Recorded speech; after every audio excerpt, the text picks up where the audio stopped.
তৃতীয় লিঙ্গের মানুষজন পুরুষের ন্যায় তাদেরকে মসজিদে এসে জামাতের সহিত নামাজ পড়তে দেখি না।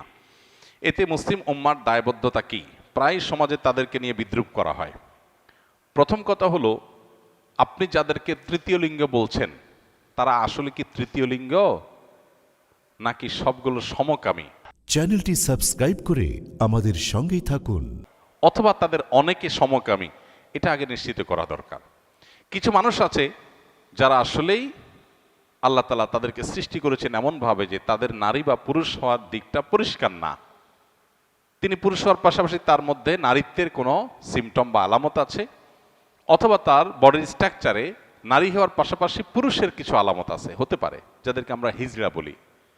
এই হিজড়া বা তৃতীয় লিঙ্গ, এই মানুষগুলো যদি ফিজিক্যাল টেস্টের মাধ্যমে, মেডিকেল টেস্টের মাধ্যমে তারা যদি তৃতীয় লিঙ্গ বা হিজড়া প্রমাণিত হয়, তাহলে শরিয়ার নীতিমালার আলোকে তাদের ফ্যাসিলিটিস তাদেরকে দিতে হবে।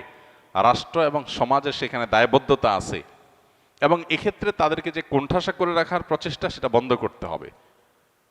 এতে কোনো সন্দেহ নাই। একজন মানুষ, তিনি গায়ে গোত্রে পুরুষ, হয়তো নারীত্বের কোনো আলামত তার মধ্যে আছে, তাহলে পুরুষের সমস্ত ফ্যাসিলিটিস তিনি পাবেন। মসজিদে আসবেন, পুরুষের সাথে নামাজ পড়বেন, এবং ট্রিটমেন্ট করে যদি পরিপূর্ণভাবে তার নারীত্বের যে ইস্যুগুলো আছে সেগুলো রিমুভ করে তাকে স্বাভাবিক পুরুষে পরিণত করা যায়, শরীর সেটাকে অ্যালাউ করে। কিন্তু প্রশ্ন হলো, আমাদের সমাজে যাদেরকে আমরা হিজড়া বা তৃতীয় লিঙ্গে বলছি, এদের উল্লেখযোগ্য সংখ্যক মানুষ মূলত হিজড়া বা তৃতীয় লিঙ্গের ভান করেছে। মূলত তাদের মধ্যে অনেক সমকামীরা লুকিয়ে আছে, যেটা আমাদের প্রচলিত আইনে দণ্ডনীয় অপরাধ। হিজড়া সাজলে সেটা সহজ হয়।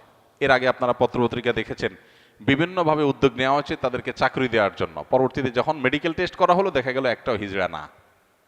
এরকম অনেকগুলো ঘটনা ঘটেছে এবং পত্রপত্রিকায় এসেছে। আমি সবাইকে বলছি না, অনেকে আছেন যারা হিজড়া, কিন্তু অনেককে ধরে ধরে হিজড়া বানানো হচ্ছে, অনেকে হিজড়া সাজতেছে। মেয়েদের মধ্যে ঢুকার জন্য হিজড়া সাজতেছে পুরুষ হয়ে, আবার ছেলে হয়ে মেয়েদের মধ্যে ঢুকার জন্য তিনি মহিলা হিজড়া, মহিলা টাইপের হিজড়া সাজতেছেন। তো এই জিনিসগুলো নতুন না, এই জিনিসগুলো অনেক পুরাতন।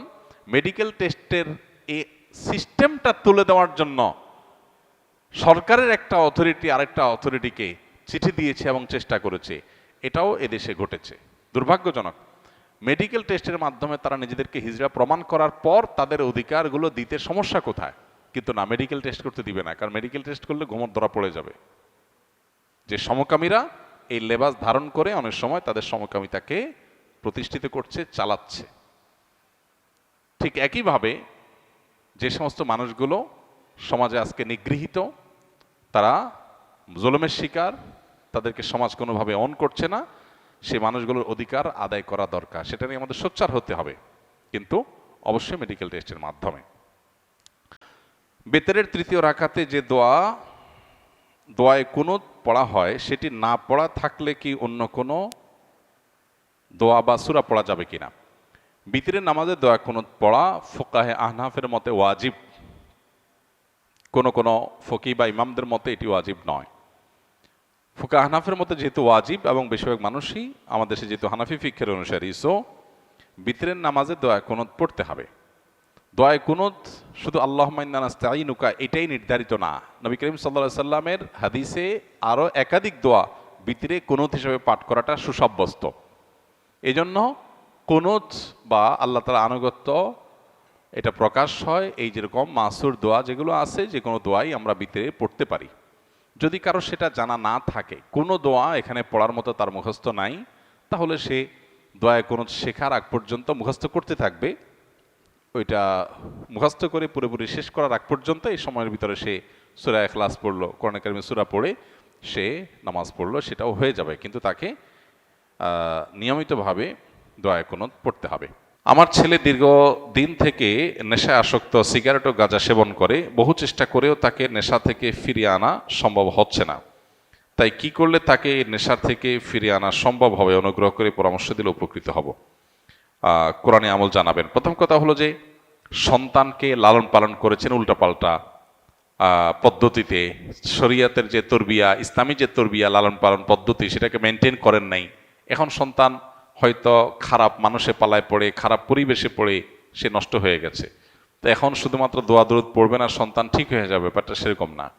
এখন প্রথমত নিজের এই যে কৃতকর্ম সন্তানকে বিপদগামিতার পথে ঠেলে দিয়েছেন, যেন তওবা করবেন। দ্বিতীয়ত সন্তানের ইসলাহ এবং সংশোধনের জন্য সন্তানকে বিভিন্নভাবে বোঝাবেন, তার মধ্যে দাওয়াতি কাজ করবেন, পাশাপাশি আল্লাহর কাছে চোখের পানি ফেলে দোয়া করবেন। ইনশাআল্লাহ ত্রিমুখী প্রচেষ্টার মাধ্যমে সন্তানের সংশোধনই সম্ভব। এক্ষেত্রে দোয়ার ক্ষেত্রে আমি বলবো, আপনি দোয়া কবুলের যে সময়গুলো আছে, শুক্রবার আসরের পরের সময়, 5 ওয়াক্ত নামাজের পরের দৈনিক এবং ভোর রাতে তাহাজ্জুদের সময়, এগুলো দোয়া কবুলের সময়। আরও দোয়া কবুলের বহু সময় আছে। এই সময়গুলোতে সন্তানের নাম ধরে দিয়ে আল্লাহর কাছে চোখের পানি ফেলে দোয়া করেন। আল্লাহ তাআলা হেদায়েতের মালিক, অসম্ভবকে সম্ভব করার মালিক। পাশাপাশি সন্তানকে সুপথে ফিরে আনার জন্য তাকে তার মতো করে দাওয়া নিবেদন করা, তাকে মোটিভেশন দেওয়া, তার মধ্যে দাওয়াতি কাজ চালানো এবং তাকে ভালো পরিবেশ দেওয়া, এগুলো আমাদের চালাতে হবে ইনশাআল্লাহ বিদিনিল্লাহ। এর মাধ্যমে হয়তো আপনার সন্তানকে আল্লাহ তাআলা সুপথে ফিরে আনবেন। জাযাকুমুল্লাহ খাইর। সুবহানাল্লাহি ওয়া বিহামদিহি, সুবহানাকাল্লাহুম্মা ওয়া বিহামদিকা, আশহাদু আল্লা ইলাহা ইল্লা আনতা, আস্তাগফিরুকা ওয়া আতুবু